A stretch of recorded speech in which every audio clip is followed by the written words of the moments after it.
మొట్టమొదటిసారిగా ప్రభు బలలో పాల్పొందేదాని కొరకై వాక్య వెలుగులో వ్యక్తిగతంగా మనల్ని మనం పరీక్షించుకున్నట్టు గాను దేవుని యొక్క వాక్యములో నుండి ఇంకొకసారి ఆ మాట చదువుకుందాం. యెషయా గ్రంథము 43వ అధ్యాయము 7వ వచనం. యెషయా గ్రంథము 43వ అధ్యాయము 7వ వచనం. ఒకసారి మళ్ళీ అందరం కలిసి చదువుకుందాం. నా మహిమ నిమిత్తము నేను సృజించిన వారిని, నా నామం పెట్టబడిన వారందరినీ తెప్పించుము. నేనే వారిని కలుగు చేసి తిని వారిని పుట్టించిన వాడును నేనే. కొరింథీయులకు రాసినటువంటి మొదటి పత్రిక 11వ అధ్యాయం. పౌలు అపోస్తలుడు కొరింథీయులకు రాసినటువంటి మొదటి పత్రిక 11వ అధ్యాయము 23వ వచనం నుండి 31వ వచనం వరకు. పౌలు అపోస్తలుడు కొరింథీయులకు రాసినటువంటి మొదటి పత్రిక 11వ అధ్యాయము 23వ వచనం నుండి 31వ వచనం వరకు ఆ భాగాన్ని మార్చి చదువుకుందాం. నేను మీకు అప్పగించిన దానిని ప్రభువులను పొంది తిని, ప్రభువైన యేసు తను అప్పగింపబడిన రాత్రి ఒక రొట్టెను ఎత్తుకొని కృతజ్ఞతాస్తుతులు చెల్లించి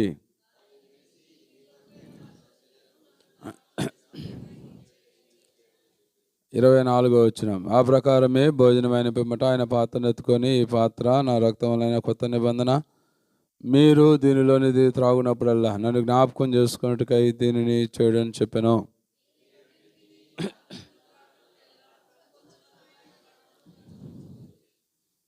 27వ వచనం. కాబట్టి ఎవడు అయోగ్యముగా ప్రభు యొక్క రొట్టెను తినునో లేక ఆయన పాత్రలోని త్రాగునో వాడు ప్రభు యొక్క శరీరమును గూర్చి రక్తమును గూర్చి అపరాధి అగును.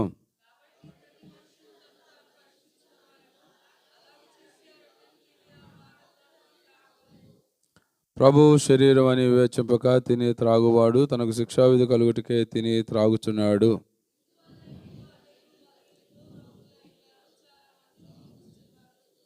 ముప్పై వచనం అందరూ కలిసి చదువుకుందాం. 31వ వచనం.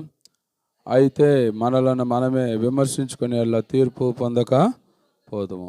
దేవుడు తన వాక్యం ద్వారా మనతో మాట్లాడినట్లుగా చిన్న ప్రార్థన చేసుకుంటాం. మోకరించగలిగిన వాళ్ళు దయచేసి మోకరించాలి.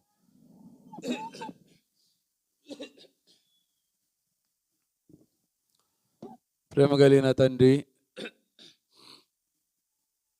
దయగలిగిన దేవ, యేసు క్రీస్తు వారి ఘనమైన శ్రేష్టమైన నామములో మీ పాదములకు వందనములు స్తోత్రములు చెల్లిస్తూ ఉన్నాం.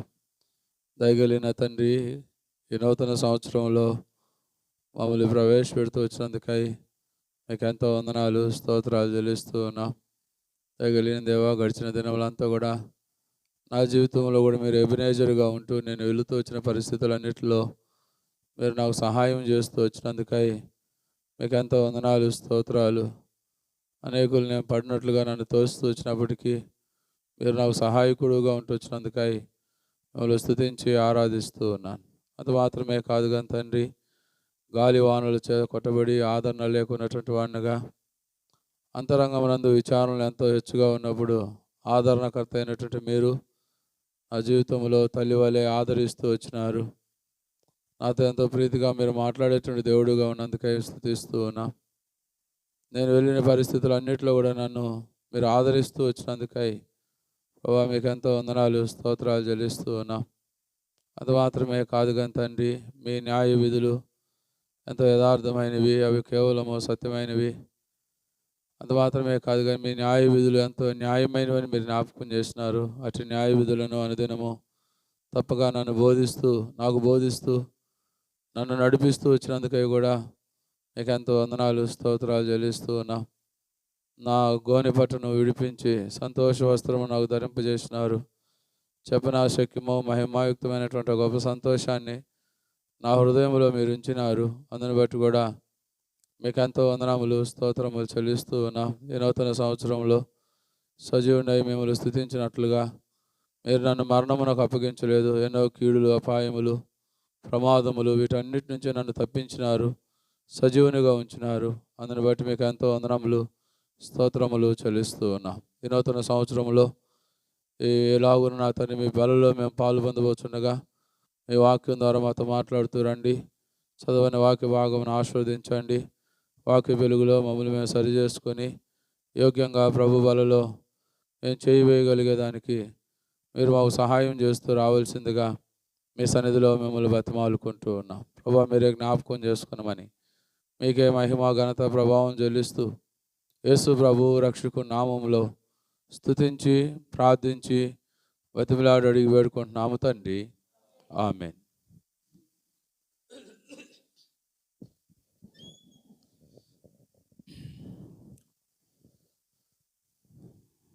ఇంతవరకు కూడా దేవుని సన్నిధిలో ఓపికతో ఉన్నటువంటి మీకు అందరికీ మరోసారి ప్రభువైన యేసుక్రీస్తు వారి నామములో శుభాలను తెలియజేస్తూ ఉన్నాం. ప్రేమంటులారా, ఈ ధ్యానం మనం ఉదయకాలం మొదలుపెట్టినాము.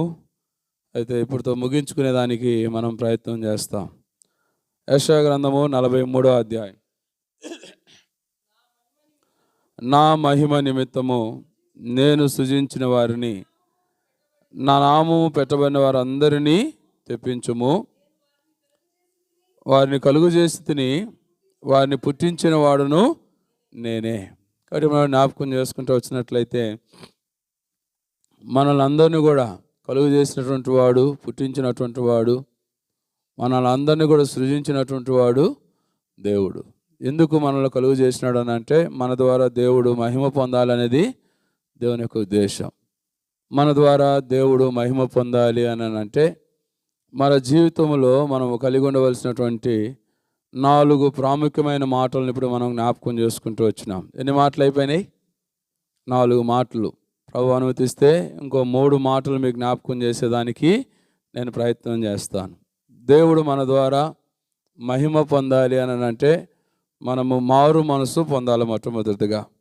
రెండవదిగా దేవుడు మన ద్వారా మహిమ పొందాలి అని అంటే మన వెలుగును ప్రకాశింపజేసేటువంటి వారంగా ఉండాలి. మూడవదిగా మన ద్వారా దేవుడు మహిమ పొందాలి అని అంటే దేవుడు ఏ పనినైతే మనకు అప్పగించినాడో ఆ పనిని సంపూర్ణముగా నెరవేర్చేటువంటి వారంగా ఉండాలి. నాలుగవదిగా దేవుడు మన ద్వారా మహిమపరచబడాలి అని అంటే ఆయనకు స్తుతి యాగము అర్పించాలి. 5వ మాటను మనం జ్ఞాపకం చేసుకుంటూ వచ్చినట్లయితే 5వ మాట దయచేసి రండి. యోహాను సువార్త 15వ అధ్యాయము 8వ వచనం. యోహాను సువార్త 15వ అధ్యాయము 8వ వచనం. మీరు బహుగా ఫలించుట వలన నా తండ్రి మహిమపరచబడును. చాలు, మనకు అవసరమైన మాట అక్కడ వచ్చేసింది. మీరు బహుగా ఫలించుట వలన నా తండ్రి మహిమపరచబడును. కాబట్టి దేవుడు మహిమపరచబడాలి అంటే నీవు నేను ఫలించేటువంటి వారంగా లేదా బహుగా ఫలించేటువంటి వారంగా ఉండాలా.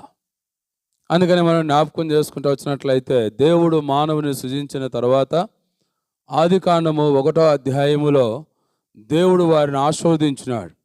ఏమని ఆశీర్వదించినాడు అనేది మనం జ్ఞాపకం చేసుకుంటూ వస్తే మీరు ఫలించి అభివృద్ధి పొంది విస్తరించి భూమిని నిండించి దానిని లోపరుచుకొని అని అంటాడు. కాబట్టి మనం జ్ఞాపకం చేసుకుంటూ వచ్చినట్లయితే నీవు నేను ఫలించాలి అనేది దేవుని యొక్క ఉద్దేశం.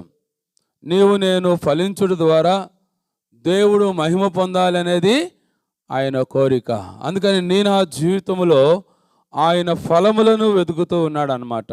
అందుకని మనం గమనిస్తూ వచ్చినట్లయితే మత్తయి సువార్త 21వ అధ్యాయంలో మనం గమనిస్తే దయచేసి చూడండి. మత్తయి సువార్త 21వ అధ్యాయం అక్కడ మనం గమనిస్తూ వచ్చినట్లయితే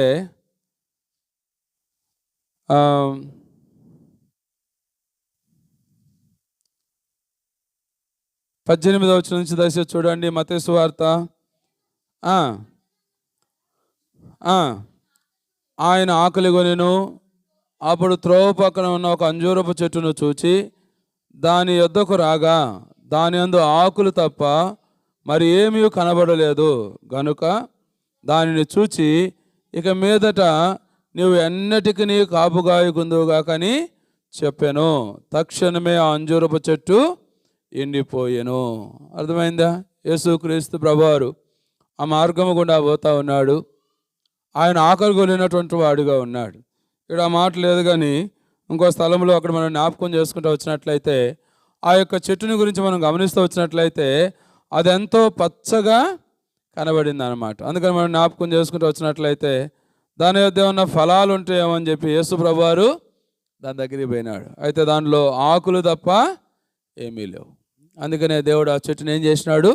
శపించినాడు. కాబట్టి నేను ఆ జీవితంలో నేను కూడా చాలాసార్లు పైకి ఎంతో పచ్చగా ఉంటాము, కానీ మన జీవితంలో ఫలాలు అనేవి ఉండవు. ఫలాలు అనేది లేకపోతే మన జీవితంలో మనము శపించబడేటువంటి వారముగా, లేదా నరకబడేటువంటి వారముగా, నరకబడి అగ్నిలో వేయబడేటువంటి వారముగా ఉంటాం. అందుకని మనం జ్ఞాపకం చేసుకుంటూ వచ్చినట్లయితే లూకా సువార్త 13వ అధ్యాయంలో కూడా ఇంకొక సందర్భం ఉంది, చూడండి. లూకా సువార్త 13వ అధ్యాయము 6వ వచనం నుంచి 9వ వచనం వరకు దయచేసి చూడండి. ఒక మనుషుని ద్రాక్ష తోటలో అంజూరపు చెట్టు ఒకటి నాటబడి ఉండెను. అతడు దాని పండ్లు లేదా ఫలములు వెదక వచ్చినప్పుడు ఏమీ దొరకలేదు. అందుకతడు, ఇదిగో 3 ఏండ్ల నుండి నేను ఈ అంజూరపు చెట్ల పండ్లను వెదకవచ్చుతున్నాను, కానీ ఏమీ దొరకలేదు. దీనిని నరికివేయము, దీని వలన ఈ భూమి ఎలా వ్యర్థమైపోవాలని ద్రాక్ష తోటమాలితో చెప్పాను. అయితే వాడు, అయ్యా, నేను దాని చుట్టూ త్రవ్వి వెరువే మటుకు ఈ సంవత్సరము కూడా ఉండనిమ్ము. అది ఫలించినా సరే లేని ఎడల నరికివేయదుమని అతనితో. ఆ మాట గమనించండి. ఈ సంవత్సరము కూడా ఉండనిమ్ము, అది ఫలించినా సరే లేని ఎడల నేను బహుగా ఫలించి దేవుని మహిమపరిచేటువంటి వారంగా ఉండాలా. నేను ఫలించే దాని కొరకై దేవుడు ఏం చేసినాడు తెలుసా? ఏం చేసినాడు? ఈ సంవత్సరము కూడా ఉండనిచ్చినాడు. నేను కూడా ప్రేమంటులారా నరకవేయబడవలసినటువంటి వారమే. అయితే ఆ తోటమాలి యేసుక్రీస్తు ప్రభువుని జ్ఞాపకం చేస్తూ ఉన్నాడు. నేను ఫలములు లేకపోయినప్పటికీ ఆ తోటమాలి దేవునికి మనకు మధ్యవర్తిగా ఉండి నా ఆయువుని ఆయన ఏం చేస్తూ వచ్చినాడు? పొడిగించినాడు. అయ్యా, ఈ సంవత్సరము కూడా ఉండనేమో, నేను దాని చుట్టూ త్రవ్వి ఎరువేసేదను, అది ఫలించినా సరే లేని ఎడల నరికి వేయదు అని అంటాడు. నన్ను ఈ సంవత్సరము ప్రభువు ఉండనిచ్చినాడు. ఎందుకు అనేది మనం జ్ఞాపకం చేసుకుంటూ వస్తే ఫలించి దేవుణ్ణి మహిమపరచాలని. అయితే నేను ఫలించి దేవుణ్ణి మహిమపరచాలి అని అంటే మన జీవితంలో మనం కలిగి ఉండవలసినటువంటి 5 ప్రాముఖ్యమైనటువంటి మాటలు దేవుని యొక్క వాక్యంలోంచి మీకు జ్ఞాపకం చేయాలని ఆశపడతా ఉన్నాను. ఆ వాక్య వెలుగులో మనల్ని మనం పరీక్షించుకొని మన జీవితాలను సరిచేసుకోవడం అనేది, లేదా మనము ఫలించి దేవుని మహిమపరచడం అనేది ఎంతో ప్రాముఖ్యమైన సంగతి. మీరు బహుగా ఫలించడం వలన నా తండ్రి మహిమపరచబడను. దేవుడు మహిమపరచబడాలి అని అంటే మనం ఫలించాలి. మనము ఫలించే దాని కొరకు దేవుడి సంవత్సరం కూడా మనల్ని ఉండనిచ్చినటువంటి వాడుగా ఉన్నాడు.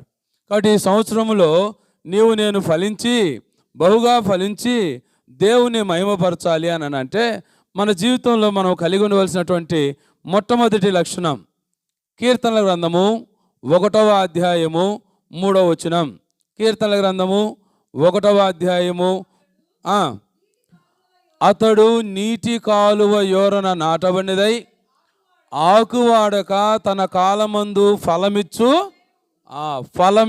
చెట్టు వలె, ఫలించే చెట్టు వలె నేను ఉండాలి అని అంటే మన జీవితంలో మనం కలిగి ఉండవలసిన మొట్టమొదటి లక్షణం ఏంటంటే నీటి కాలువ యోరన నాటబడాలా. ఏంటిది నీటి కాలువ యోర అనేది మనం జ్ఞాపకం చేసుకుంటూ వస్తే 92వ కీర్తన 13వ వచనం. 92వ కీర్తన 13వ వచనం.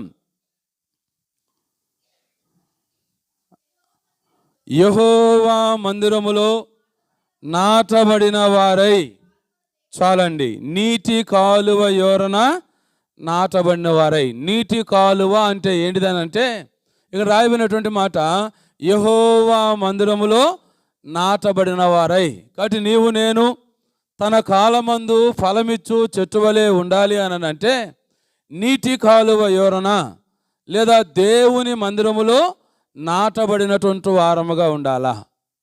ఇంకో మాట నేను చెప్పాల్సి వస్తే, నీవు ఆత్మీయంగా ఫలించి దేవుని మహిమపరచబడాలి అంటే ఒక స్థానిక సంఘములో స్థిరమైన విశ్వాసిగా ఉండాలి. ఎన్ని కష్టములు వచ్చినా, ఎన్ని బాధలు వచ్చినా దేవుని మందిరాన్ని విడిచిపెట్టేటువంటి వాడుగా ఉండకూడదు. మేము మా దేవుని మందిరమును విడిచిపెట్టువారము కామని దేవుని యొక్క వాక్యంలో ఉంది. నువ్వు ఫలించాలి అని అంటే ఒక దేవుని సంఘములో స్థిరపరచబడినటువంటి వారంగా ఉండాలా. ఇది నెల మనం జ్ఞాపకం చేసుకుంటూ వచ్చినట్లయితే దేవుని ప్రజలు దేవుని యొక్క మందిరాన్ని ఎంతో నిర్లక్ష్యపరిచేటువంటి వారుగా ఉన్నారు. ఎందుకు అని అంటే నేను మీకు జ్ఞాపకం చేసే మొట్టమొదటి కారణం ఏంటంటే ఆన్లైన్ మెసేజ్లు వచ్చినాయి. ఏమొచ్చినాయి చెప్పండి? ఆన్లైన్ మెసేజ్లు వచ్చినాయి. ఇంటికాడ కూర్చొని రకరకాలైనటువంటి మెసేజ్లు వినొచ్చు. పెద్ద పెద్ద బోధకుల మెసేజ్లు వినొచ్చు. అడగపోతే ఆయన ఏం చెప్తాడబ్బా, ఏదో 4 రెఫరెన్స్లు చేస్తాడు, అట్ట అంటాడు, ఇట్టు అంటాడు, అది అంటాడు, ఇది అంటాడు, అంటాడు. ఎందుకు వచ్చిన బాధలు ఆడదాకా పోవడం అవసరమా? ఇంట్లో కూర్చుంటే ఎంతమంది మెసేజ్లు, ఆయన మెసేజ్ కాబట్టి ఈయన మెసేజ్, ఈయన మెసేజ్ కాబట్టి ఆయన మెసేజ్, ఇంకో మెసేజ్, ఇలా కొంతమంది ఉన్నారు. ఇంకొంతమందిని గురించి మనం జ్ఞాపకం చేసుకుంటూ వచ్చినట్లయితే ఈరోజు ఈ మందిరానికి వస్తారు, ఏడేదో నచ్చదనమాట, ఆయనకి కుర్చీలు ఉండకపోవటమో లేదా ఆయనకి పాటలు పిలవకపోవడమో ఇంకోటి ఏదో ఉండుద్ది అనమాట. ఆడకపోతే వాడుకోరు, ఏమి లేదు. ఇంత టాలెంటెడ్ నేను, నన్ను ఏం చేయరు వాళ్ళు, వాడుకోరు. అందుకు ఇంకో మందిరానికి పోతాడు, ఆడో వాడుకోరు, ఏడపోయినా అంతే, ఏడపోయినా అదే మనుషులు ఉండేది. 4 రోజులు పోతాడు, ఆడో వాడిని వాడుకోరు, మళ్ళీ ఇంకో దగ్గరికి పోతారు. అంటే నేనేం చెప్తున్నానంటే ఒక స్థిరత్వము అనేది ఉండదు. నీ జీవితంలో స్థిరత్వము అనేది లేకుండా నువ్వెంత మాత్రము ఫలించలేవు. ఉదాహరణ మీరు జ్ఞాపకం చేసుకునండి. ఒక చెట్టు ఉందనుకోండి, ఒక చెట్టు ఉందనుకోండి, అది ఇక్కడ నాటినాం. 2-3 రోజులు ఉండిన తర్వాత అబ్బాయి ఇక్కడ ఏం బాగలేదని చెప్పి ఆ చెట్టుని తీసుకొని పోయి మళ్ళీ ఇంకో దగ్గర నాటినాం అనుకోండి. మళ్ళీ 4 రోజులు పోయినాక అది కూడా బాగలేదు అనుకోండి, ఇక్కడ కూడా బాగలేదు అబ్బా అని చెప్పి దాన్ని తీసుకుపోయి ఇంకో దగ్గర నాటినాం అనుకోండి. అట్లా ఒక 5-6 రోజులు 5-6 దగ్గర నాటండి. ఆ చెట్టు ఏమైతే చెప్పండి? ఎందుకని? పీకినప్పుడల్లా ఏర్లు పోతూ ఉంటాయి, పీకినప్పుడల్లా ఏర్లు పోతాయి. ఆఖరికి ఏమైపోయింది చెప్పండి? ఫలాలు ఇచ్చడం కాదు కదా, అదేమవుతుంది? సచ్చైపోయింది అనమాట. నా జీవితంలో నీవు నేను కూడా అంతే. మనం ఫలించలేకపోయేదానికి కారణం ఏంటంటే మొట్టమొదటి కారణము ఒక స్థానిక సంఘములో స్థిరమైనటువంటి వాడువగా నాటబడకపోవటమే కారణం. అందుకనే ఇర్మీయా గ్రంథము 17వ అధ్యాయము 8వ వచనంలో ఒక మాట ఉంది చూడండి. ఇర్మీయా గ్రంథము 17వ అధ్యాయము 8వ వచనం.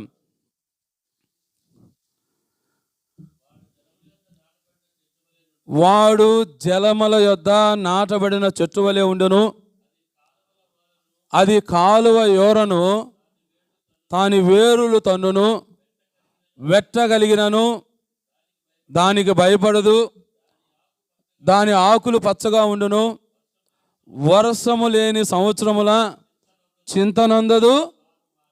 ఎవరైతే దేవుని మందిరంలో స్థిరపరచబడతారో వారు వెట్టగలిగినను, ఏమంటాడు? వెట్టగలిగినను భయపడదు. వెట్ట అంటే వేడి, ఎండ. నువ్వు దేవుని మందిరంలో స్థిరపరచబడినావు అనుకోండి, నీ జీవితంలో ఎన్ని కష్టములు వచ్చినా నువ్వు భయపడేటువంటి వాడుగా ఉండవు. అందుకని అక్కడ మనం జ్ఞాపకం చేసుకుంటూ వచ్చినట్లయితే వర్షము లేని సంవత్సరమున అదేం చేయదంట? చింతనందదు, కాపు మానదు. ఏ వ్యక్తి అయితే దేవుని మందిరంలో స్థిరపరచబడతాడో ఎన్ని పరిస్థితులు వచ్చినా, ఎన్ని ప్రతికూలమైన పరిస్థితులు వచ్చినా ఆ వ్యక్తి దేనికి భయపడడు. ప్రియమంటున్నారా? చింత అనేది ఉండదు, తన కాపు అనేది మానడు. నా జీవితంలో నీవు నేను అలాగుని ఉండాలని అంటే ప్రకటన గ్రంథం 22వ అధ్యాయంలో అనుకుంటా అక్కడ కూడా ఉంటాడు. అక్కడ ఒక మాట మనం గమనిస్తూ వచ్చినట్లయితే దయచేసి చూడండి. ప్రకటన గ్రంథం 22వ అధ్యాయము 2వ వచనం.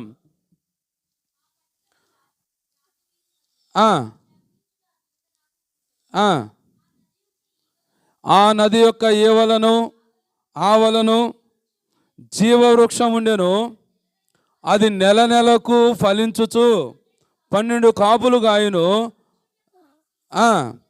చాలు, ఇక్కడ మనం జ్ఞాపకం చేసుకుంటూ వస్తే నెల ఫలించుతూ ఉండేదంట. నా జీవితంలో నీవు నేను ఫలించేటువంటి వారముగా ఉండాలని అంటే దేవుని మందిరములో స్థిరపరచబడినటువంటి వారంగా ఉండాలా. లేదా అపోస్తుల కార్యములు 42వ అధ్యాయం 2వ వచనంలో వారు అపోస్తుల బోధ ఎందును, సహవాసం అందును, రొట్టె విరుచుట ఎందును, ప్రార్థన చేయటం ఎందును ఎడతెగక నీవు నేను సహవాసాన్ని విడిచిపెట్టకుండా ఉండాలా. ఆ సహవాసం నీ జీవితంలో ఎంతో మేలు కలుగుతుంది. ప్రేమతో మనం జ్ఞాపకం చేసుకుంటూ వచ్చినట్లయితే సహవాసం అనేది చాలా ప్రాముఖ్యమైన సంగతి. ఒక పెద్ద దేవుని సేవకుడు సహవాసాన్ని గురించి చెప్తా ఉంటే నేను వింటా వచ్చినాను. సహవాసం అనేది కట్టెల పొయ్యి లాంటిదంట. సహవాసం అనేది ఏంటిదంట? కట్టెల పొయ్యి లాంటిదంట. ఆ కట్టెల పొయ్యిలో ఒక పచ్చికట్టి తెచ్చేసినా కానీ ఏమవుతుందంట? అది ఏమవుతుంది చెప్పండి? పచ్చికట్టి ఏమవుతుంది? కట్టెల పొయ్యిలో వేస్తే కాలుతూ ఉండుద్ది. అదే కట్టెల పొయ్యిలో నుంచి ఒక మంచి ఎండు కట్టిగా కాలుతూ ఉండే కట్టెని తీసి బయట పెట్టినారనుకోండి, ఏమైతే చెప్పండి? అది ఏమైపోయింది? ఆరిపోయింది. నీ జీవితం కూడా అంతే. సహవాసములో లేకపోతే, స్థానిక సంఘములో స్థిరమైనటువంటి వ్యక్తిగా లేకపోతే, నువ్వెంత ఆత్మీయుడు అయినా ఒక దినాన్ని నువ్వు చల్లారిపోయేటువంటి వాడుగా ఉంటావు. అదే నువ్వు సహవాసములో దేవుని మందిరంలో స్థిరపరచబడినటువంటి వాడుగా ఉన్నావు అంటే, నువ్వెంత బలహీనుడు అయినా సహవాసములో బలపరచబడేటువంటి వాడుగా ఉంటావు. కాపు మానకుండా నెల నెల ఫలించేటువంటి వాడుగా ఉండి దేవుని మహిమపరుస్తావు. అటు నూతన సంవత్సరంలో నువ్వు బహుగా ఫలించి దేవుని మహిమపరచాలని అంటే నువ్వు తీసుకోవాల్సిన మొట్టమొదటి నిర్ణయం ఏంటంటే దేవుని మందిరాన్ని విడిచిపెట్టకూడదు. సహవాసములో ఎడదెగక నిలిచి ఉండాలి. ఏ వ్యక్తి అయితే సహవాసములో దేవుని మందిరంలో నాటబడతాడో ఆ వ్యక్తి తాగిన కాలం ముందు ఫలమిచ్చు చెట్టు వలె ఉంటాడు. ఇది మొట్టమొదటి మాట. రెండవ మాట లూకాసు వార్త 8వ అధ్యాయం 15వ వచనం. లూకాసు వార్త 8వ అధ్యాయము 15వ వచనం. మంచి నేల నుండి విత్తనమును పోలిన వారు ఎవరనగా యోగ్యమైన మంచి మనసుతో వాక్యమును విని దానిని అవలంబించిన వారు. ఇక్కడ మనం జ్ఞాపకం చేసుకుంటే 8వ వచనం. మరికొన్ని మంచి నేలను పడెను, అవి మొలిచి 100 ఫలించను. ఇంకో సందర్భంలో 30 60 100 ఫలించాను. కారణం ఏంటిది అనేది మనం జ్ఞాపకం చేసుకుంటూ వచ్చినట్లయితే వారు మంచి మనసుతో దేవుని యొక్క వాక్యాన్ని విని దాన్ని ఏం చేస్తూ వచ్చినారు? అవలంబిస్తూ వచ్చినారు. సంఘములో 4 రకాలైనటువంటి ప్రజలు ఉంటారు. సంఘములో 4 రకాలైనటువంటి ప్రజలు. అందుకని ఆ విత్తనములు కూర్చున్నటువంటి ఉపమానాన్ని మనం జ్ఞాపకం చేసుకుంటూ వస్తే కొన్ని విత్తనాలు ఎక్కడ పడినాయి? త్రోవ పక్కన పడినాయి. కొన్ని విత్తనాలు ఎక్కడ పడినాయి? ముళ్ళ పొదల్లో పడినాయి. కొన్ని విత్తనాలు ఎక్కడ పడినాయి? రాతి నెల పడినాయి. కొన్ని విత్తనాలు మంచి నెల. 4 రకాలైనటువంటి ప్రజలు ఉన్నారు. అయితే వారు ఫలించలేకపోయేదానికి కారణం కొన్ని విత్తనాలు ఎక్కడ పడినది మనం జ్ఞాపకం చేసుకుంటూ వచ్చినట్లయితే త్రోవ పక్కన పడినాయి. పక్షులు వచ్చి వాటిని ఏం చేసినాయి? ఎత్తుకోమైనాయి. వారు దేవుని మందిరానికి వస్తారు, ఖచ్చితంగా అన్ని కూడికలకు వస్తారు, కానీ దేవుని యొక్క వాక్యాన్ని వింటారు, కానీ దాన్ని వారు ఏం చేయరు? భద్రం చేసుకోరు, హృదయంలో భద్రం చేసుకోడు.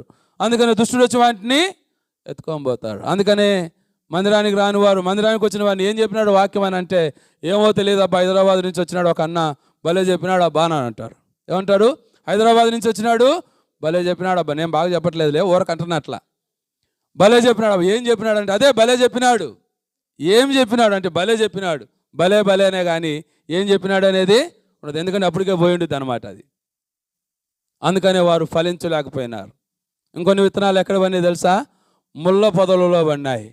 ముళ్ళ పొదల్లో పడినటువంటి ఆ వాక్యం వారిలో ఫలించింది, మొలిచింది, కానీ అయితే ఆ ముళ్ళ పొదలు ఏం చేసినాయి? అణిచివేసినాయి. ఐంగిక విచారములు. అనేక సార్లు మనలో ఉన్నటువంటి లోక సంబంధమైనటువంటి చింతలు దేవుని యొక్క వాక్యాన్ని మన జీవితంలో ఫలింపకుండా చేస్తాయి. అంత మాత్రమే కాదు, 3వ విత్తనము రాతి నేలన పడినాయి. రాతి నేలన అనేది మనం జ్ఞాపకం చేసుకుంటూ వచ్చినట్లయితే కష్టములు శ్రమలను జ్ఞాపకం చేస్తూ ఉన్నాయి. కష్టములు శ్రమలు మన జీవితంలో వచ్చేటువంటి పరిస్థితులు ఆ వాక్యము ఫలించకుండా చేస్తాయి. అయితే 3వదిగా ఆ విత్తనము 100 ఫలించేదానికి కారణం ఏంటంటే 4వదిగా వారు దేవుని యొక్క వాక్యాన్ని విని దాన్ని ఏం చేస్తూ ఉన్నారు? అవలంబించేటువంటి వారుగా ఉన్నారు. నీవు నేను ఫలించాలి అని అంటే దేవుని యొక్క వాక్యాన్ని వినాలి, దాన్ని మన జీవితాల్లో అవలంబించేటువంటి వారంగా ఉండాలి. మంచి మనసుతో వినాలా. చాలాసార్లు అట్లా వినం. ఈ మధ్య మా భార్యతో ఒక ఆమె అనిందంట, మళ్ళీ మీ ఆయనకి చెప్పావు, ఆయన మళ్ళీ పులిపీటి మీద బోధ చేస్తాడని చెప్పాను అనిందంట. ఆమె వచ్చి నాకు చెప్పింది, ఏంది ఏమన్నా చెప్పినావు నువ్వు అంటే, నేనేం చెప్పలా, ఏమెందుకని నేను ఆమెను అడుగుతానని చెప్పి పిలిచిన. ఏందాక ఏంది అన్నావని అంటే, ఏం లేదు అంటుంది. నేను చెప్పిన, ఒక మనిషిని ఉద్దేశం పెట్టుకొని నేను ఎప్పుడు నా జీవితంలో వాక్యం చెప్పాను.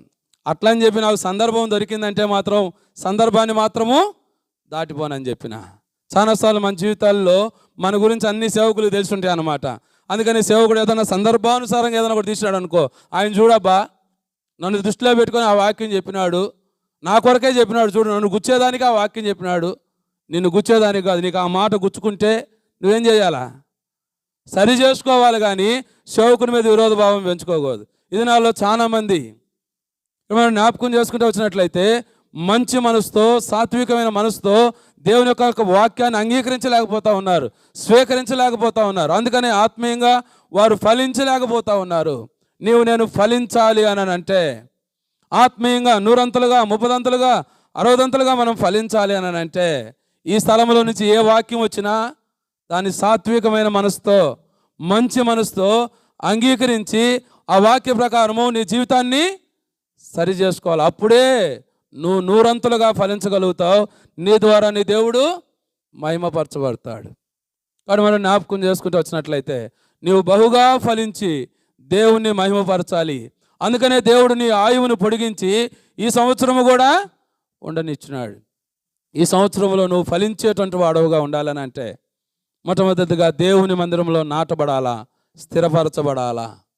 రెండవదిగా మనం జ్ఞాపకం చేసుకుంటూ వచ్చినట్లయితే మంచి మనసుతో లేదా సాత్వికమైనటువంటి మనసుతో దేవుని యొక్క వాక్యాన్ని విని దాన్ని అంగీకరించి దాన్ని అవలంబించేటువంటి వాడవుగా, పాటించేటువంటి వాడవుగా ఉండాలా. మూడవ మాట మనం గమనిస్తూ వచ్చినట్లయితే యోహాను సువార్త 15వ అధ్యాయం, యోహాను సువార్త 15వ అధ్యాయం మొదటి 2 వచనాలు దయచేసి చదవండి.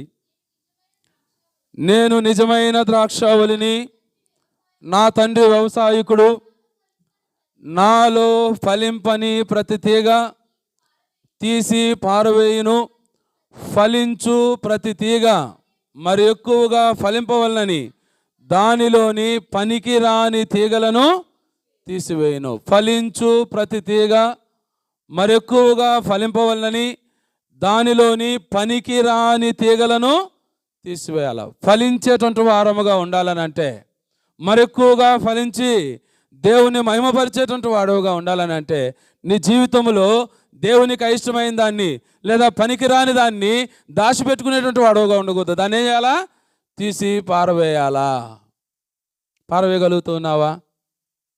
అందుకని మనం జ్ఞాపకం చేసుకుంటూ వచ్చినట్లయితే మాకు అది పల్లెటూరు, మాకు మామిడి తోటలు, సపోటా తోటలు అవి ఉన్నాయి. నేను ఎప్పుడన్నా స్కూల్ నుంచి ఇంటికి వచ్చిన తర్వాత మా నాన్నని సైకిల్ మీద ఇంటికి తీసుకొచ్చేదానికి పొలానికి వెళ్ళేవాడిని. ఆయన ఎక్కడో పొలంలో ఉండేవాడు, ఆయన దగ్గరికి పోయేవాడిని. ఆయన దగ్గర ఎప్పుడు కూడా ఒక కత్తి ఉండేది అన్నమాట. కత్తి ఉండేది, కత్తి పట్టుకొని తిరుగుతూ ఉండేవాడు. ఒకరోజు ఏమైందంటే సపోటా చెట్టు కొమ్మలు నరుగుతూ ఉన్నాడు ఆయన. మా నాన్న సపోటా చెట్టు కొమ్మలు నరుగుతూ ఉన్నాడు. నేను చిన్న వయసు, నేను మా నాన్న అడిగిన, ఎందుకు నాయన కొమ్మలు కొట్టేస్తా ఉన్నావు, సపోటా చెట్టు కదా, దాన్ని ఉంచితే ఇంకా కాయలు కాస్తాయి కదా అని నేను మా నాన్న అడిగితే, మా నాన్న ఏమన్నాడంటే, అది పనికి రానటువంటి తీగ, సపోటా చెట్టుకి ఒక తీగ లాంటిది, పువ్వు లాంటిది పుట్టుద్ది అనమాట. అవి ఏం చేస్తుందంటే సపోటా చెట్టు యొక్క సారాన్ని అవి ఎక్కువగా తీసేసుకుంటాయి. అందుకనే ఆ సపోటా తోటలో ఉన్నటువంటి వాళ్ళు ఏం చేస్తారంటే ఆ తీగ ఎప్పుడైతే కనపడుతుందో దాన్ని కొట్టేస్తారు. ఎందుకు కొట్టేస్తారని అంటే ఎక్కువ ఫలాలు, ఎక్కువ సపోటా కాయలు కాయాలంటే ఆ సారం పోకుండా ఉండాలంటే ఆ పనికిరాని తీగలను తీసేయాల. అట్లనే మన జీవితంలో కూడా మనము ఫలించేటువంటి వారముగా ఉండాలని అంటే మన జీవితంలో దేవునికి అయిష్టమైనవి, మన జీవితంలో దేవునికి పనికిరాని దాన్ని మనం ఏం చేయాలా? తీసివేయాలి. అందుకని ఆ యవనస్తుడికి ఉదయకాలం మీకు జ్ఞాపకం చేసిన, ఏం చెప్పినాడు ఆయన? నీలో పనికిరానిది ఒకటి ఉంది, దాన్ని తీసేసుకొని నువ్వు వచ్చి నన్ను వెంబడించమంటే ఆ యవనస్తుడికి అది వ్యసనంగా అనిపించింది. దేవుని మీద వ్యసనపడి ఏం చేసినాడు?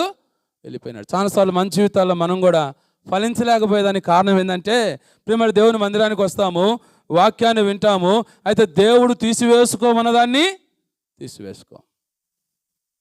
తీసివేసుకోకుండా మనం ఎంతకాలం ఉన్నా మనం ఎంత మాత్రము కూడా ఫలించలేము. నాకు తెలిసినటువంటి ఒక సంఘములో, అక్కడ మా బంధువు ఒక అబ్బాయి సేవకుడు అనమాట. ఆ సంఘములో ఒక విశ్వాస, ఆయన సంఘ పెద్దలాగా చాలామంది అవుతాడు. నాకు కూడా ఆ సంఘం గురించి బాగా పరిచయం. అయితే ఆయన ఆటో నడుపుతాడు, తాగుతాడంట. తాగుతాడు కాబట్టి ఆయన ఏం చేసినాడంటే, సేవకుడు ఆయన్ని కీబోర్డు వేయనీలే, తాగుతాడు కాబట్టి కీబోర్డు ఏనీలేదనమాట. ఇంకా ఆయన ఎంత పెద్ద గొడవ చేసినాడో, చాలా పెద్ద గొడవ చేసినాడు. నువ్వు వచ్చి మాది మందిరం, నువ్వు ఏడ నుంచి వచ్చినావు, నువ్వు ఏడొచ్చి రాజకీయాలు చేస్తావా, అది ఇది అని చెప్పి చాలా కొట్లాడినాడు. సరే అని చెప్పి ఆయన ఇంటికి పోయినాడు, చేతిలో చేయించుకున్నాడు సేవకుడు. ఇప్పుడు నుంచి నేను తాగను అని చెప్పు, నేను నిన్ను పరిచర్యలో వాడుకుంటానని అన్నాడు.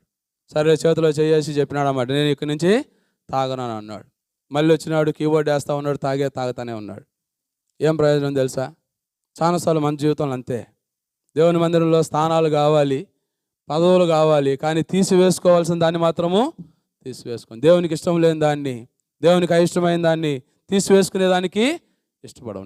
నేను ఆ నరకములో పడకుండా ఉండాలి అని అంటే దేవునికి అభ్యంతరకరంగా ఉన్నటువంటి వాడిని మన శరీరంలో అది ఏదైనా కానీ తీసివేసుకోవాలి. అందుకనే మత్తయి సువార్త 5వ అధ్యాయంలో మనం జ్ఞాపకం చేసుకుంటూ వచ్చినట్లయితే, దయచేసి చూడండి, మత్తయి సువార్త 5వ అధ్యాయం అక్కడ మనం గమనిస్తూ వచ్చినట్లయితే, మత్తయి సువార్త 5వ అధ్యాయం 29వ వచనం నుంచి మనం జ్ఞాపకం చేసుకుంటూ వచ్చినట్లయితే 3 మాటలు అక్కడ ప్రస్తావించబడతాడు. మొట్టమొదటిగా, నీ కన్ను చెడినదైతే, నీ కన్ను చెడినదైతే, లేదా నీ కన్ను నీకు అభ్యంతరకరంగా ఉంటే, 2 కన్నులు కలిగి నరకంలో పడవేయబట్టు కంటే నీ అవయవంలో ఒక దాన్ని అక్కడ మనం జ్ఞాపకం చేసుకుంటే నీ కన్ను పెరికి పడవేయమని అంటాడు. కిందకి మనం రాగలిగినట్లయితే, నీ చెయ్యి నీకు అభ్యంతరకరంగా ఉంటే దాన్ని ఏం చేయమంటాడు?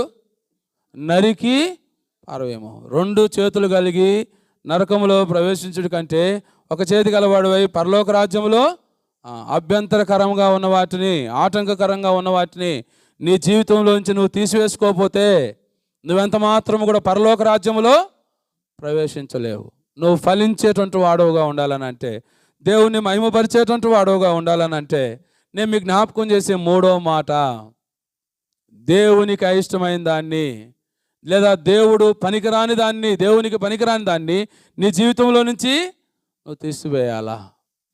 అందుకని మనం జ్ఞాపకం చేసుకుంటూ వచ్చినట్లయితే, యాకోబు ఎవరిని ప్రేమించినాడు చెప్పండి? రాహేలుని ప్రేమించినాడు. ఆ రాహేలు ఏం చేసిందో తెలుసా? ఏం చేసింది?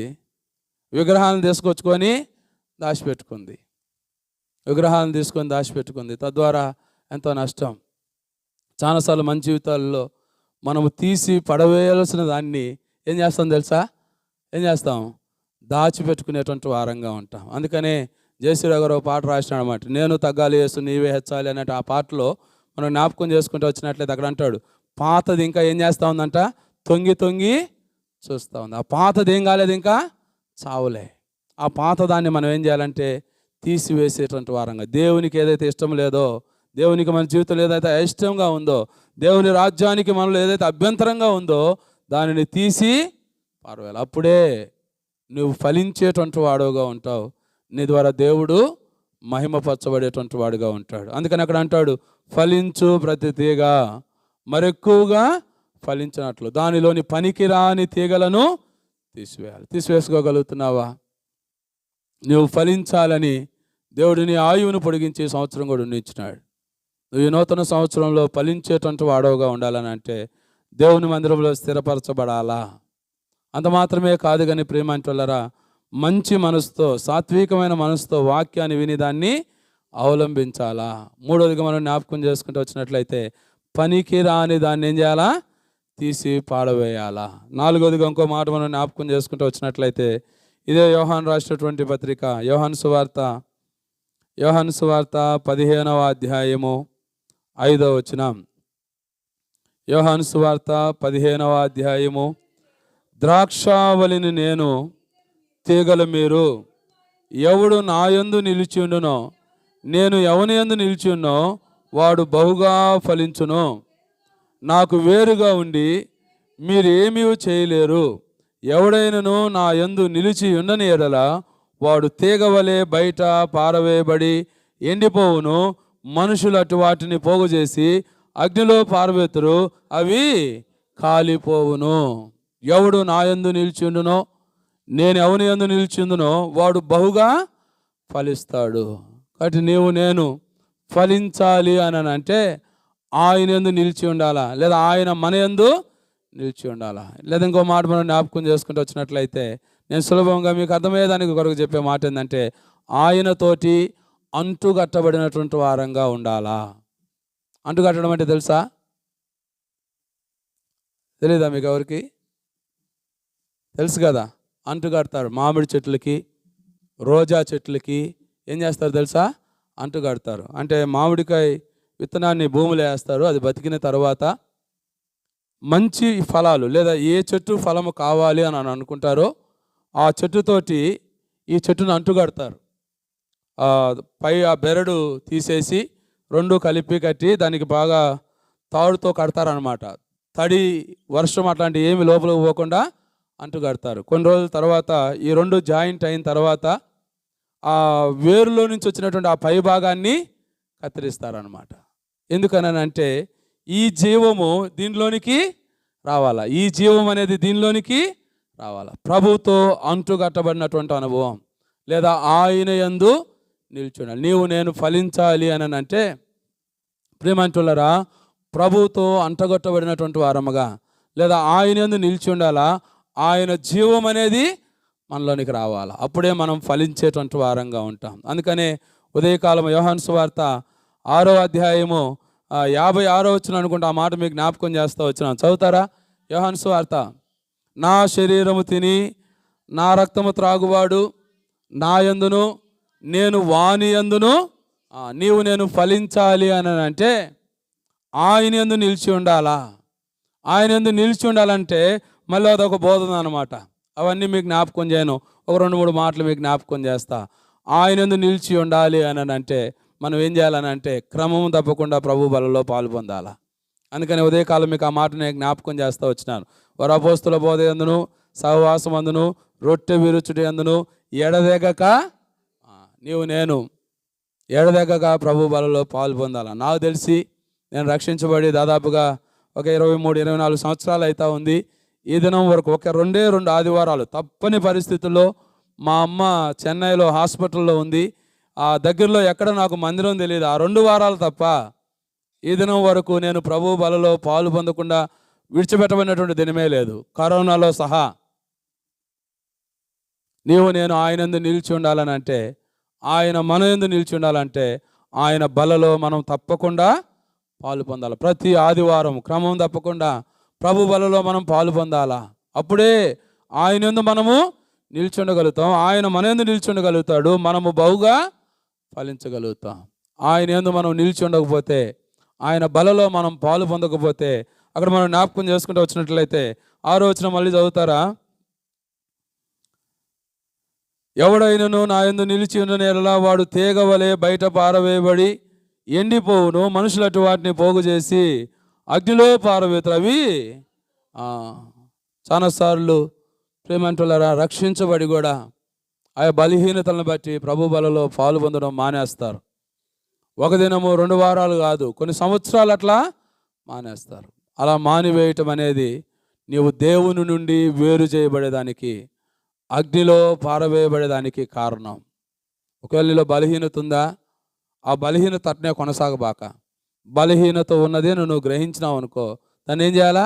సరి చేసుకోవాలా, విడిచిపెట్టాలా, బలలో పాలు పొందాలి. అంతేగాని బలలో పాలు పొందకుండా నువ్వు ఉన్నావని అంటే, నీ బలహీనతను బట్టి ప్రభువుకు దూరమైనావంటే నువ్వు బయట పారవేయబడి ఆత్మీయంగా ఎండిపోయేటువంటి వాడుగా, మనుషులటు వాటిని పోగు చేసి అగ్నిలో పడవేస్తారు. అవేమైతేంట అలా కాలిపోకుండా ఉండాలంటే, నువ్వు బహుగా ఫలించాలి అని అంటే ప్రతి ఆదివారం కూడా ప్రభు బలను సమీపించినప్పుడు సరి చేసుకొని యోగ్యంగా ప్రభు బలలో పాలు పొందేటువంటి వారంగా ఉండాలి. అంత మాత్రమే కాదు కానీ ఇంకా మనం జ్ఞాపకం చేసుకుంటూ వచ్చినట్లయితే దయచేసి చూడండి, యోహాను రాసినటువంటి మొదటి పత్రిక 2వ అధ్యాయం 6వ వచనం దయచేసి చదవండి.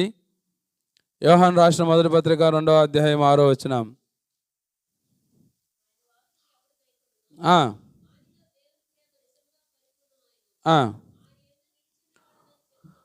ఆయన యందు నిలిచి ఉన్నానని చెప్పుకొనివాడు ఆయన ఎలాగున నడుచుకొనునో అలాగునే తానును. అది నీవు నేను ఆయన యందు నిలిచి ఉండాలి అని అంటే ప్రేమంటాడు. మొట్టమొదటిగా ఎడదెక్కకుండా ప్రభు బలలో పాలు పొందాలి. రెండోదిగా మనం జ్ఞాపకం చేసుకుంటూ వచ్చినట్లయితే ఆయనను పోలి నడుచుకోవాలి. ఆయన ఎలాగున నడుచుకున్న అలాగున. అందుకనే పౌలు అపోస్తలుడు అన్నమాట, నేను క్రీస్తును పోలి నడుచుకున్న ప్రకారం మీరు నన్ను పోలి నడుచుకోండి అన్నట్టు. నేను ఆ ప్రభువును పోలి నడుచుకోవాలి. అప్పుడే ఆయనందు నిలిచి ఉండగలుగుతాం. మనము ఫలించేటువంటి వారంగా ఉంటాం. ఇంకొక మాట కూడా మనం జ్ఞాపకం చేసుకొని ముందుకు పోదాం. దయచేసి రండి. యోహాను రాసినటువంటి మొదటి పత్రిక 3వ అధ్యాయము 6వ వచనం.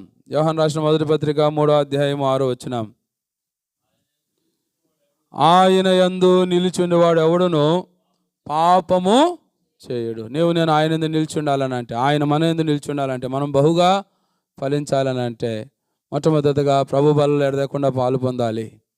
రెండవదిగా ఆయనను పోలి నడుచుకోవాలి. మూడవదిగా మనం జ్ఞాపకం చేసుకుంటూ వచ్చినట్లయితే పాపమునకు మన జీవితంలో చోటు ఇవ్వకూడదు. అందుకనే ఆ గుడ్డివానితో యేసుప్రభువు చెప్పినటువంటి మాట, మరెక్కువ కీడు కలుగునట్లు ఇకను పాపము చేయకుము అని అంటాడు. ఆయన నిలిచినాలని అంటే మన జీవితంలో పాపమునకు చోటు ఇవ్వకూడదు. కాబట్టి మీరు బహుగా ఫలించడం వలన నా తండ్రికి మహిమపరచబడను. కాబట్టి ఆయన ఫలించే దాని కొరకై ఈ సంవత్సరం కూడా మనల్ని ఉండనిచ్చినాడు.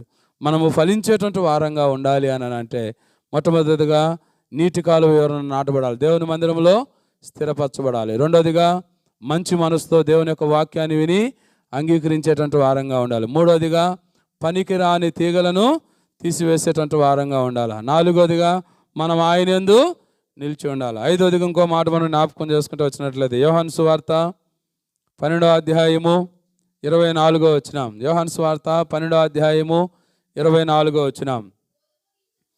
గోధుమ గింజ భూమిలో పడి చావకుండని ఎడల అది ఒంటిగానే ఉండు, అది సచ్చిన ఎడల విస్తారముగా ఫలించును. నేను ఫలించాలని అంటే విస్తారముగా లేదా బహుగా ఫలించి దేవుని మహిమపరచాలి అని అంటే నేను అనేదానికి చనిపోవాలా. దేని కొరకు? నేను అనేదానికి చనిపోవాలి. అప్పుడే నీలో నుండి ఏమొస్తాయి? ఫలాలు వస్తాయి. నేను అనేదానికి నువ్వు చనిపోలేదనుకోండి, ప్రేమ అంటే నువ్వెంత మాత్రము కూడా ఫలించలేవు. గోధుమ గింజ భూమిలో పడి చావకుండిన ఎడల అది ఒంటిగానే ఉండుద్ది. అది ఎప్పుడైతే చనిపోతుందో, అది ఎప్పుడైతే చీల్చబడుతుందో దానిలో నుంచి నూతన జీవం లేదా బహుగా ఫలించేటువంటిది కాబట్టి నేను కూడా ఈ లోకమునకు దాని ఆశలకు కోరికలకు ఏం కావాలంటే సిలువ వేయబడాలా. గలతీయులకు రాసినటువంటి పత్రిక దయచేసి చూడండి. గలతీయులకు రాసిన పత్రిక 2వ అధ్యాయము 20వ వచనం. గలతీయులకు రాసిన పత్రిక 2వ అధ్యాయము 20వ వచనం. నేను క్రీస్తుతో కూడా సిలువ వేయబడి ఉన్నాను, ఇకను జీవించువాడును నేను కాదు, క్రీస్తే నాయందు. నేను క్రీస్తుతో కూడా ఏం చేయబడినానంట? సిలువ వేయబడి ఉన్నాను. నేను అనేదానికి చనిపోవాలా. చాలాసార్లు మన జీవితాల్లో అన్నిటికీ నేననే చెప్పుకుంటూ ఉంటాం. నేను అనేంతకాలం నీ జీవితంలో నువ్వు ఫలించలేవు. నేను అనేదానికి ఎప్పుడైతే సిలువ వేయబడతావో అప్పుడు నీలో నూతనమైనటువంటి జీవం వస్తుంది. నువ్వు విస్తారముగా ఫలించగలుగుతావు. నేను అనేదాన్ని చనిపోగలిగినావా?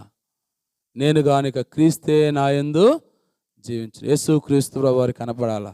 అందుకని 5వ అధ్యాయం 24వ వచనం కూడా మనం జ్ఞాపకం చేసుకుంటూ వచ్చినట్లయితే అక్కడ కూడా ఒక మాట అంటాడు చూడండి. 5వ అధ్యాయం 23, 24 వచనాలు. ఇట్టి వాటికి విరోధమైన నియమం ఏదీ లేదు. క్రీస్తు యేసు సంబంధులు శరీరమునకును దాని ఇచ్చలకును దురాశలతోనూ సిలువ వేసి నేను సిలువ వేసినటువంటి వారంగా ఉండాలా. అందుకని మనం జ్ఞాపకం చేసుకుని శరీరమును దాని ఇచ్చలతోనూ దురాశలతోనూ సిలువ వేసిన. లేదా కొరింథీయులకు రాసిన కొలసీలకు రాసిన పత్రికలో ఇంకో మాట అంటాడు. కొలసీలకు రాసినటువంటి పత్రిక 3వ అధ్యాయం 5వ వచనం నుంచి 10వ వచనం వరకు దయచేసి చదవండి. 3వ అధ్యాయము 5వ వచనం నుంచి 10వ వచనం వరకు. కావున భూమి మీదనున్న మీ అవయవములు అనగా జారత్వమును, అపవిత్రతను, కామాతృతను, దురాశను, విగ్రహారాధనను, ధనాపేక్షను చంపివేయుడి.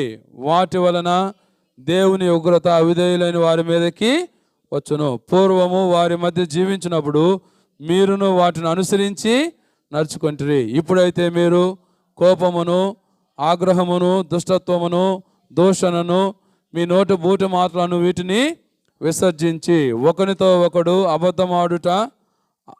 అబద్ధమాడుకుడి ఏలయనగా ప్రాచీన స్వభావమును దాని క్రియలతో కూడా మీరు పరిత్యజించి జ్ఞానము కలుగు నిమిత్తము దాన్ని సృష్టించిన వాడిని పోలిక చొప్పున నడుచుకున్నట్లు నూతనపరచబడినట్లు నవీన స్వభావమును అక్కడ మనం జ్ఞాపకం చేసుకుంటూ వచ్చినట్లయితే వీటన్నిటిని మనలోంచి ఏం చేయాలా?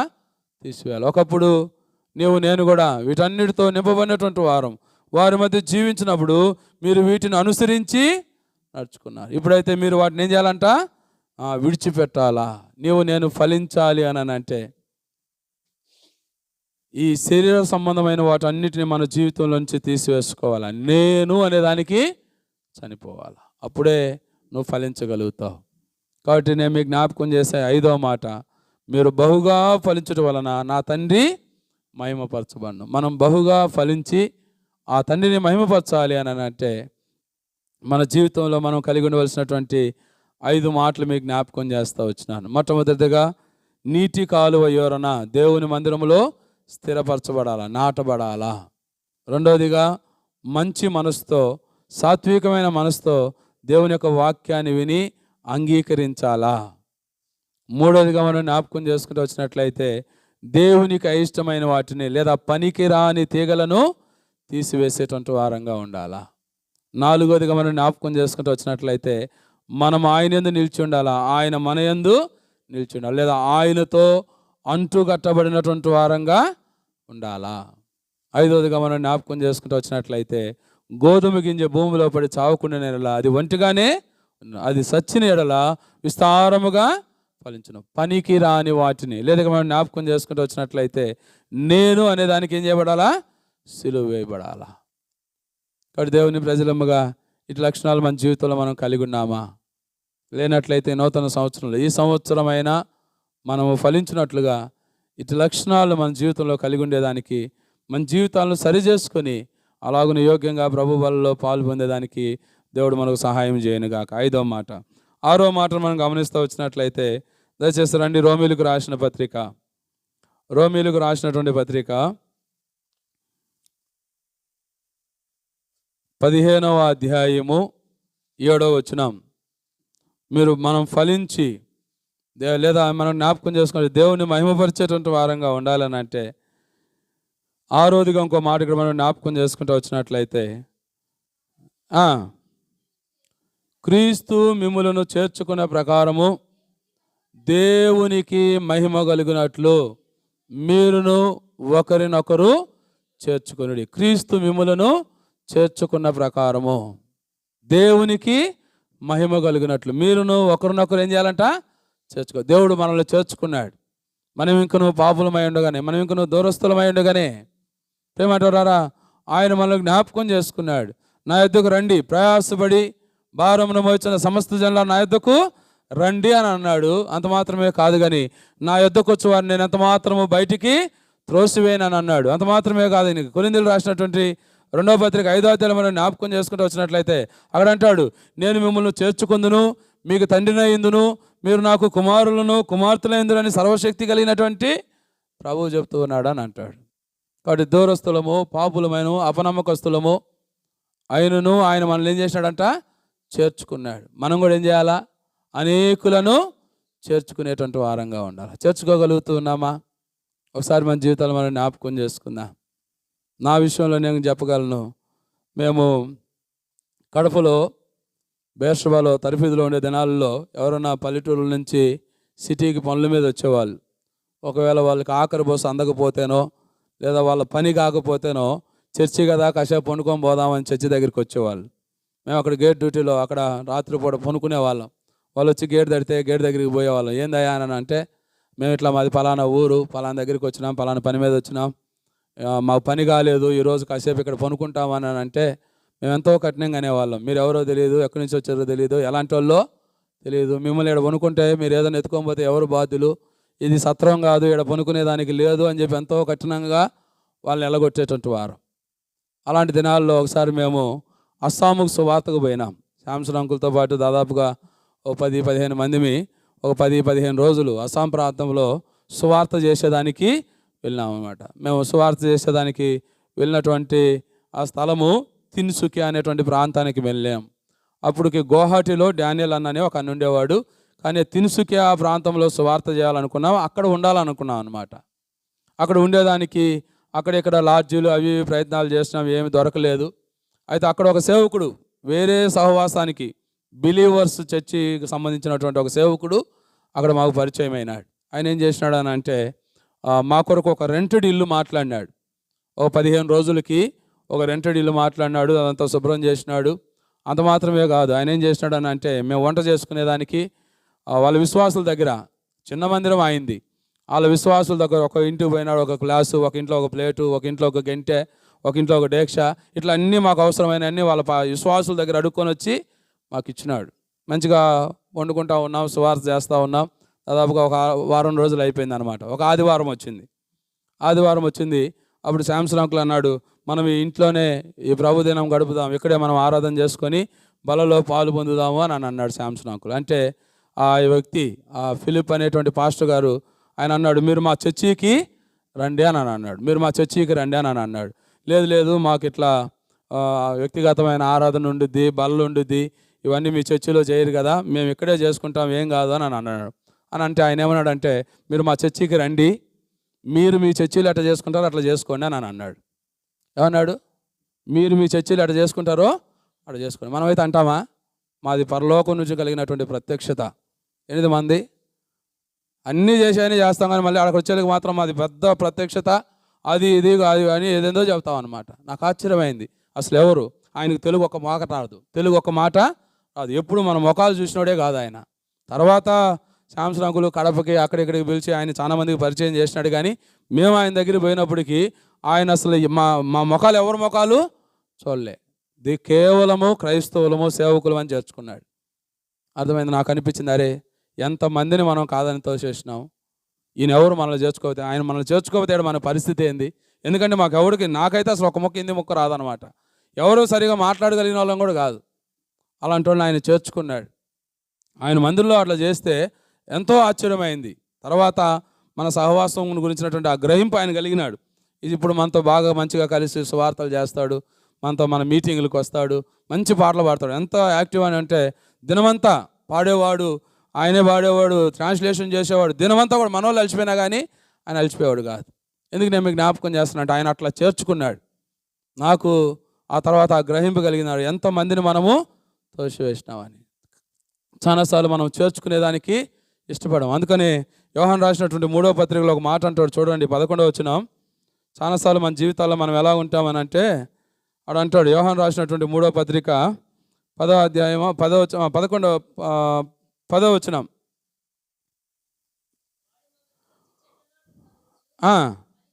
అది చాలనట్లు సహోదరులను తానే చేర్చుకొనక వారిని చేర్చుకొన మనసు కలిగిన వారిని కూడా. చాలాసార్లు మన జీవితాల్లో మనము చేర్చుకునేదానికి ఇష్టపడం. దేవుని సేవకుల్ని కావనియచ్చు, లేదా ఇంకెవరైనా ఆయన నామములో వచ్చినటువంటి వారిని కావచ్చు, మనము చేర్చుకునేదానికి ఇష్టపడం. అంత మాత్రమే కాదు, ఎవరైనా చేర్చుకునేదానికి మనసు ఉంటే వాళ్ళని కూడా చెడగొడతాం. ఆయన ఎందుకు చేర్చుకున్నావు, ఆయన అలాంటిలో తెలుసా, ఆయన ఏం చేసినాడో నీకు తెలుసా, ఎందుకు వచ్చినాడో తెలుసా నీకు, ఆయన ఎందుకు రానిచ్చినావా నువ్వు, జాగ్రత్తగా ఉండాలి అలాంటి వాళ్ళతోటి, దగ్గరికి రానివ్వక, ఆయన నీకు నష్టం చేస్తాడు, అటు చేస్తాడు ఇటు చేస్తాడని చేర్చుకునే మనసు కలిగిన వాళ్ళు కూడా ఏం చేస్తాము, చెడగొట్టేటువంటి వారంగా ఉంటాం. అట్లా ఉండకూడదు. నీ ద్వారా నా ద్వారా దేవునికి మహిమ కలగాలి అని అంటే మనం కూడా ఏం చేయాలంట, ఆయన మిమ్మల్ని చేర్చుకున్న ప్రకారం మీరును ఒకరినొకరు చేర్చుకోగలుగుతున్నామా? ప్రేమతో ఒకసారి మన జీవితాలు మనం జ్ఞాపకం చేసుకుందాం. ఈ మధ్య మేము ఒక మీటింగ్కి పోయినాం. అక్కడ మీటింగ్కి పోతే అక్కడ ట్రైనింగ్లో ఉండే ఆయన మా గురించి ఆయన తెలియదు. చాలా సునకలంగా మాట్లాడినాడు మమ్మల్ని. ఆడ ఉండండి, ఆడ కొనుక్కోండి, ఆడ కూర్చోండి, ఏంది మీరు ఇట్లా చేస్తూ ఉన్నారు, ఇట్లా మాట్లాడుతూ ఉన్నాడు. ట్రైనింగ్లో ఉండే ఆయన. మేము దాదాపుగా ఒక 20 సంవత్సరాల సేవలో ఉన్నాం. కొంచెం బాధ అయింది. సరేలే పోనీలే, ఏముందిలే, ఎవరు లెక్క వాళ్ళు చెప్పుకుంటారు అనుకున్నాం. పోయినామా, మీటింగ్లు అయిపోయేదాకా ఉండి వచ్చినాం. మేము వచ్చేసిన ఒక 2-3 నెలలకి ఎవరైతే మమ్మల్ని అట్లా మాట్లాడాడో వాళ్ళ తమ్ముడు ఒక మర్డర్ కేసులో ఇరుక్కున్నాడు అనమాట. మర్డర్ కేసులో ఇరుక్కుంటే వాళ్ళ కుటుంబం అంతటి మీద ఆ కేసు పెట్టినారు. ఆయనకు అరెస్ట్ వారెంట్ వచ్చింది. హైదరాబాద్కి వచ్చినాడు ఆయన. నాకు తెలిసినటువంటి ఒక సేవకుడు చెప్పినాడు అన్నమాట, ఇట్లా పలానా ఆయన వేరే ఇట్లా ఇబ్బంది పడి హైదరాబాద్కి వచ్చినాడు, నీ దగ్గర ఏదైనా ఒక 2-3 రోజులు పెట్టుకుంటావా అని అడిగినాడు. అని అంటే సరేలే రమ్మను, అంటే మనసులో కొంచెం ఇష్టం లేదు, ఆయన చేసినటువంటి దాన్ని బట్టి కొంచెం ఇష్టం లేదు. కానీ దేవుని బట్టి మనం ఏం చేయాలని అంటే, సేవకుడు ఆయన తరఫీదులో ఉన్నటువంటి వాడు ఎక్కడికి పోతాడులే అని చెప్పి సరే రమ్మని చెప్పినాం. దాదాపుగా ఒక 3-4 రోజులు మాతో ఉన్నాడు. ఆయనకు బెయిల్ రాలే అన్న, నేను వెళ్ళిపోతానని అన్నాడు. లేదు లేదన్నా ఉండండి, ఏం కదా అని అన్నాం. అయితే ఎవరైతే నన్ను చేర్చుకుంటాడా అని పెట్టుకుంటావని అడిగినా ఆయనకు ఫోన్ చేసి చెప్పినాడు అన్నమాట. అన్న, నేను ఇక్కడ ఉండలేను, వాళ్ళు చూపించేటువంటి ఆ ప్రేమకు నేను తట్టుకోలేకపోతా ఉన్నాను అన్న, నేను ఇక్కడ ఉండను అన్నాను అన్నాడు. ఆ తర్వాత ఆయన ఊరికి వెళ్ళిన తర్వాత కన్నీటితో నాకు ఫోన్ చేసినాడు. అన్న, మీరు నన్ను క్షమించండి, మీరు నాకు చేసినటువంటి ఆతిథ్యం నేను ఎప్పటికీ నా జీవితంలో మర్చిపోలేను, మీ రుణం ఎట్లాగట్లా తీర్చుకునేదానికి నేను ప్రయత్నం చేస్తానన్నాను అన్నాడు. నేను అన్నాను, అలా తీర్చుకోవాల్సిన అవసరం లేదన్నా, దేవుని ప్రజలం ఒకరికొకరము పరిస్థితులను బట్టి ఏం చేయాలా, సహాయం చేయాలి, అందుకనే నిన్ను చేర్చుకున్నానని అన్న. కాబట్టి దేవుని ప్రజలముగా అలాగున ఆ ప్రేమను వారికి మనం ఏం చేయగలగాల, కనపరచాలా. అప్పుడు ఆయన మేమంటే ఇప్పుడు ఆయనకి ఎంతో గౌరవం అనమాట. అప్పుడప్పుడు ఫోన్ చేసి చాలా సంతోషంగా మాట్లాడతాడు. అర్థమైందా? తనను చేర్చుకునేటువంటి బట్టి మనమంటే ఏందనేది అతనికి తెలిసింది. దేవుని ప్రేమ అనేది మనం చూపించగలిగినాం. అందుకనే దేవుని ప్రజలముగా అలాగున చేర్చుకునేటువంటి వారంగా ఉండాలా. అందుకని మనం జ్ఞాపకం చేసుకుంటూ వచ్చినట్లయితే ఆ అకుల్లా ప్రిస్కిల్లాలు కూడా అపోలోని ఏం చేసినారు చెప్పండి, వాళ్ళు చేర్చుకున్నారు. దేవుని మార్గమును విశుద్ధముగా వారికి ఏం చేసినాడు తెలియదు. ఆయన ఎంతో ఆవేశంగా, అపోలో ఎంతో ఆవేశంగా వాక్యాన్ని ప్రకటిస్తున్నాడు, కానీ యేసు ప్రభువుని గురించినటువంటి సంగతులు ఆయనకి తెలియదు. అయితే వారు చేర్చుకొని ఆ సంగతులు ఏం చేసినారు, వారికి అపోలోకి నేర్పించినారు.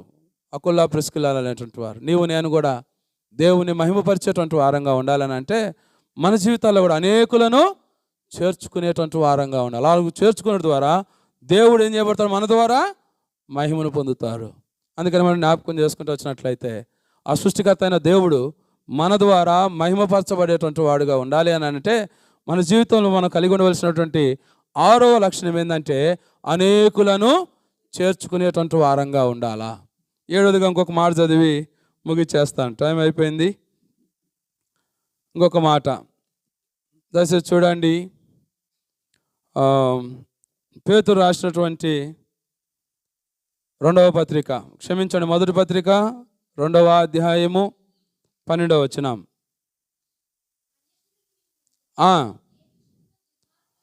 ఏ విషయములో దుర్మార్గులని దూషించుదురో ఆ విషయములో వారు మీ సత్క్రియలను చూచి వాటిని బట్టి దర్శన దినమున దేవుని మహిమపరుచునట్లు వారి మధ్యను మంచి ప్రవర్తన గలవారై ఉండవలనని మిమ్మలను బతిమాలు కొనుచున్నాను అని అంటాడు. కాబట్టి మనం జ్ఞాపకం చేసుకుంటూ వచ్చినట్లయితే, ఇక్కడ మనం గమనిస్తూ వచ్చినట్లయితే ఇక్కడ అంటాడు, దర్శన దినమున దేవుడిని మహిమపరుచునట్లు. అన్ని జనుల మధ్యలో మనం ఎలా ఉండాలంటే మంచి ప్రవర్తన కలిగినటువంటి వారంగా ఉండాలి. దేవునికి మహిమ కలగాలి అని అంటే మనము నివాసం ఉండేటువంటి స్థలములలో ప్రేమంటే అన్ని జనుల మధ్యలో మంచి ప్రవర్తన కలిగి ఉండాలా. ఉండగలుగుతూ ఉన్నామా? ఒకసారి మన జీవితాలు మనం జ్ఞాపకం చేసుకుందాం. ఈ సంవత్సరాంతంలో ప్రేమంటున్నారా, దేవుడు నూతన సంవత్సరాన్ని మనకు అనుగ్రహిస్తూ వచ్చినాడు. కాబట్టి ఈ యొక్క నూతన సంవత్సరంలో దేవుడు నీ ద్వారా మహిమపరచబడాలి అని అంటే అన్ని జనుల మధ్యలో నీవు ఎక్కడైతే ఉంటూ ఉన్నావో, ఎక్కడైతే ఉద్యోగం చేస్తున్నావో, ఎక్కడైతే పని చేస్తూ ఉన్నావో ఆ స్థలములలో మంచి ప్రవర్తన కలిగి ఉండాలా. ఇదంతా ప్రాముఖ్యమైన సంగతి. కొన్నిసార్లు కొంతమంది విశ్వాసుల గురించి వారు ఉద్యోగాలు చేసేటువంటి స్థలంలో, పని చేసేటువంటి స్థలంలో, వారు నివాసం ఉండేటువంటి స్థలాల్లో మనం కనుక్కుంటూ వచ్చినట్లయితే వాని గురించి ఎంతో భయంకరంగా చెప్తారు. వాళ్ళు మందిరానికి వస్తారా, అలాంటి వాళ్ళు అని అంటారు. అర్థమైందా? ఎంతో దుర్మార్గంగా, ఎంతో కాని మాటలు, ఎంతో కాని పనులు మనం చేస్తూ ఉంటాం. ఒక విశ్వాసికి తగినటువంటి లక్షణాలు అక్కడ మనం ఏం చేయమో కనపరచు. అందుకని ఇక్కడ మనం జ్ఞాపకం చేసుకుంటూ వచ్చినట్లయితే రాయబడినటువంటి మాట మనం చదువుకుంటూ వచ్చినట్లయితే, అన్ని జనులు మిమ్ములను ఏ విషయంలో దుర్మార్గులని దూషించురో ఆ విషయములలో వారు మీ సత్క్రియలను చూచి మంచి పనులను చూచి వాటిని బట్టి దర్శన దినమున దేవుని మహిమపరచునట్లు వారి మధ్య మంచి ప్రవర్తన గలవారై ఉండాలి. నా జీవితంలో నీవు నేను ప్రేమంటాడు, నీ ద్వారా నా ద్వారా దేవుడు మహిమపరచబడేటువంటి వారుగా ఉండాలంటే నీవు నేను ఎక్కడున్నామో ఆ స్థలాల్లో మంచి ప్రవర్తన కలిగి ఉండాలా. ఇదంతా ప్రాముఖ్యమైనటువంటి సంగతి. లేదా సత్ప్రవర్తన కలిగి ఉండాలా. అందుకనే ద్వారకాని గురించి మనం జ్ఞాపకం చేసుకుంటూ వచ్చినట్లయితే ఆమె చనిపోయినప్పుడు ఎంతోమంది వచ్చి ఏం చేసినారు, కన్నీరు విడిచినారు. ఆమె మంచి కార్యములు ఏం చేస్తూ వచ్చినారు? జ్ఞాపకం చేసుకుంటూ వచ్చినారు. కాబట్టి నీవు నేను కూడా ఎక్కడైతే ఉంటూ ఉన్నామో, ఎక్కడైతే నివాసం చేస్తున్నామో, ఎక్కడైతే ఉద్యోగం చేస్తున్నామో, ఎక్కడైతే పనులు చేసుకుంటూ ఉన్నామో ఆ స్థలాల్లో మంచి ప్రవర్తన కలిగి ఉండాలా, లేదా సత్ప్రవర్తన కలిగి ఉండాలా. అందుకనే పేతురు రాసినటువంటి మొదటి పత్రిక 3వ అధ్యాయంలో కూడా మనం జ్ఞాపకం చేసుకుంటూ వచ్చినట్లయితే 15-16 వచనాలు దయచేసి చదవండి. 3వ అధ్యాయము, పేతురు రాసిన మొదటి పత్రిక 3వ అధ్యాయము 15-16 వచనాలు.